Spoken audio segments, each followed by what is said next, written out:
Bon ben voilà, ça c'est ma radio. J'ai nettoyé le châssis qui était noir ici.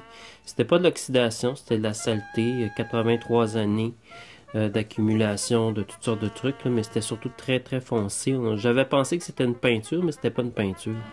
Donc ça a été très compliqué parce qu'il a fallu que je défasse tout. On parle des lampes ici, là, la 6D6. Ça c'est la 45, je crois, la 75.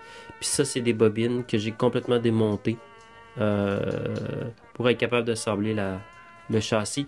Et j'ai aussi sablé ou nettoyé le condensateur ici, qui sert à syntoniser les postes. Là. On peut voir que ça bouge. Là.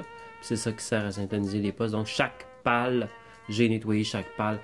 Mais j'ai joué beaucoup avec le feu parce que il y a un fil qui a été brisé. Puis quand j'ai allumé la radio, il y avait juste une lampe qui allumait. J'ai usé un fil en nettoyant et ça a touché au cadre en métal. J'aurais pu vraiment briser la radio. Et c'est là que je me suis rendu compte que même si j'ai beaucoup de désir de restaurer cette radio-là et peut-être continuer d'en restaurer dans l'avenir, s'il y avait eu un problème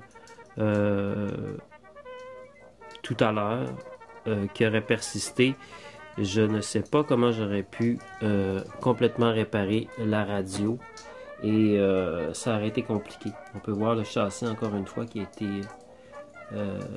rendu brillant, qui était noir avant. Donc, je ne sais pas comment j'aurais réparé ça. Il aurait peut-être fallu que je passe ma radio à un expert, ce qui aurait coûté assez cher. Donc, je joue avec le feu. Voilà, c'est un peu compliqué. Trouver ces pièces-là, c'est très difficile.